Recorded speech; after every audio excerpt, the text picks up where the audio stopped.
Let's talk about them Philadelphia Flyers. Going into this season, no one expected this, or at least not a lot of people. They have done remarkably better than they did last season, and I think it's fair to say most people did not see them being in the third spot in the Metropolitan Division this late into the season. Going back through different predictions, a lot of people ranked them around 6th or 7th in the Metro, and it would be a long shot for them to make the playoffs. But John Tortorella has these boys playing inspired hockey. They might not have a superstar point producer. They might not have the best defenseman in the NHL on their roster. They might not have the best goaltending, but they have a lot of heart. And that's honestly, when you watch them play, you can definitely tell Torts has them playing a style of hockey to grind out wins, and they're really reaping the benefits from it. Now, as you can clearly see, they're currently third in the Metro, 69 games played, a 35-26-8 record, 78 points.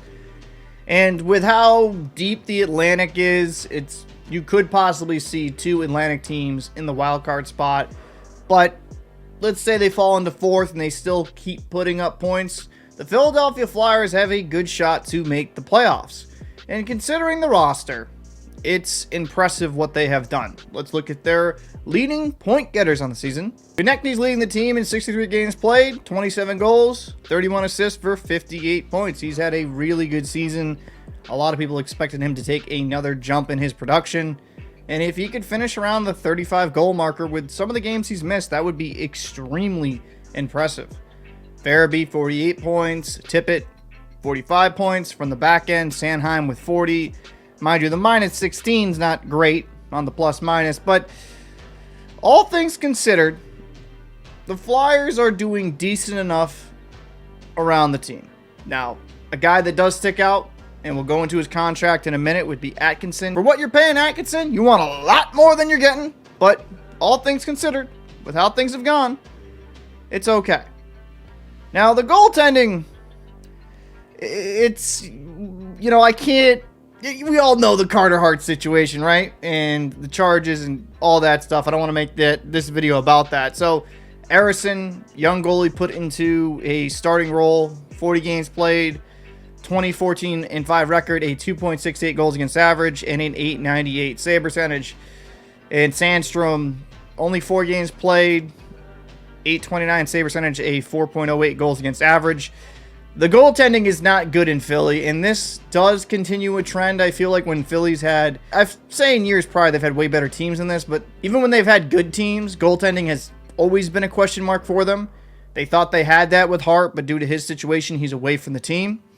And it's a knock on them. Now, it's not all on the goalies. Some of the defense for them at times can let them down, but it is one of the weakest positions they have on the team currently. Looking at the Philadelphia Flyers this season going forward, again, I have to say, Atkinson making $5.875 million is crazy for what he's giving you. That's way too much money to be spending on him. But when he signed that deal, you thought he had, hey, that could be a bargain deal, get the best version of him, which just really hasn't happened for the Flyers, unfortunately. And they're going to be in a kind of an interesting situation going forward. Not many big contracts come off the books next year, but the year after is where they're going to have a lot of cap flexibility to make some adjustments, and that's where I'm going to be interested seeing going forward for the Flyers. Not really even next year, but it's the year after that. And they have a lot of draft capital. 2 first-round picks this year, 2 first-round picks next year. There are some conditions, like the Florida's a top 10 protected. The Avalanche one, I think, is a top 10 protected. And they have 2 second-round picks this year, 2 second-round picks next year. They're going to be putting themselves in a situation where maybe they're not high-end draft picks in the first round, but they're going to be in a good situation where they can have a couple chances at a first-round talent that should hopefully pan out. Now, looking at this team from the depth chart puts things in perspective. Tippett, Frost, I think solid production. I mean, especially at that cap hit, you got to love what you're getting out of them. Farabee, again, referenced him. Konechny, I've already talked about him. Lawton being a little under a half a point per game at $3 million. That's good value. Bobby Brink for a $925,000 contract. He's a young player. You know, not bad production for the amount of games he's played.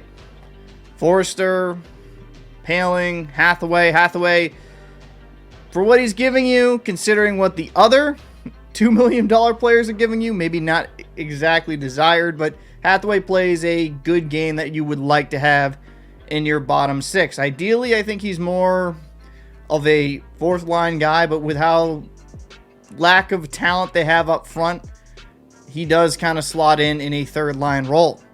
And looking at the defense, they got Cam York, they got Sanheim, who give you solid production on the back end. They did end up trading for Jamie Drysdale, but he's out week to week currently.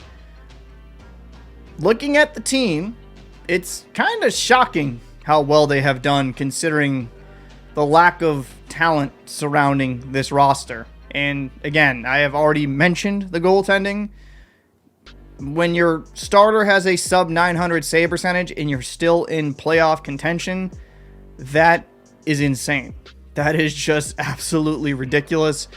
For a young goaltender, rookie year coming in and giving you that, while it might not be pretty all the time, I gotta really respect what the Flyers have done here. So what do I think about the Flyers' playoff chances this season and about their future? The Metropolitan Division is such a weird one, especially with New Jersey having all these injuries this season. I think if New Jersey didn't get ravaged by injuries, they'd be in a better spot. But considering that the Flyers just play a particular style to grind out wins, I could see them sneaking into a playoff berth. Do I think they'll do anything in the playoffs? No. They're a one-and-done team, in my opinion, just because, I don't want to hate, but just because of all the holes they have on their roster. They have a rookie goaltender that can be up and down. The defense can be kind of meh. And while the offense has some nice pieces, you would like a little bit more production from your bottom six. But I have to really say hats off to Tortorella. This is what he does. This is what Torts does. More often than not, he gets the most out of his players. And I want to make a quick edit because I already know the comments. Well, Dubinsky came out and roasted Tortorella for benching Couturier. You know what? They won that game. He did what he had to do.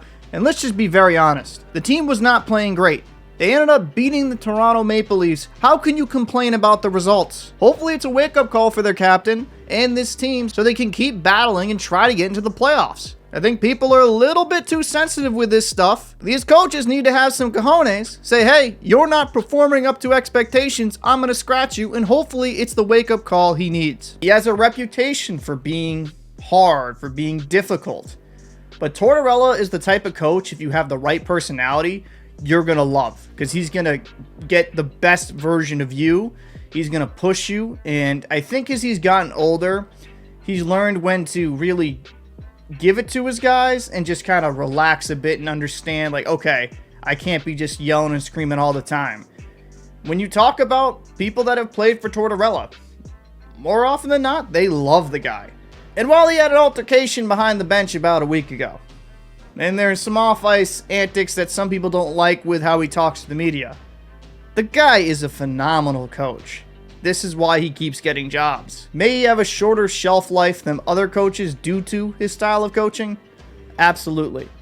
But when you get Tortorella, it might not always be the most talented team, but it is going to be a team that gives you a tremendous amount of effort. And as for the Flyers going into the future, they have a ton of draft capital.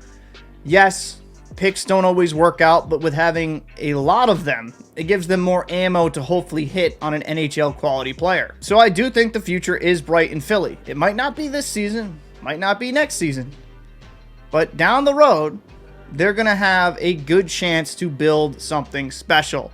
I'd like to know your thoughts down below in the comment section. What do you think of the Philadelphia Flyers? Do you think they're going to make the playoffs this season? What do you think about their potential in the future? I'm Captain Paul. Appreciate if you drop a like, comment, subscribe. I'll see you in the next one.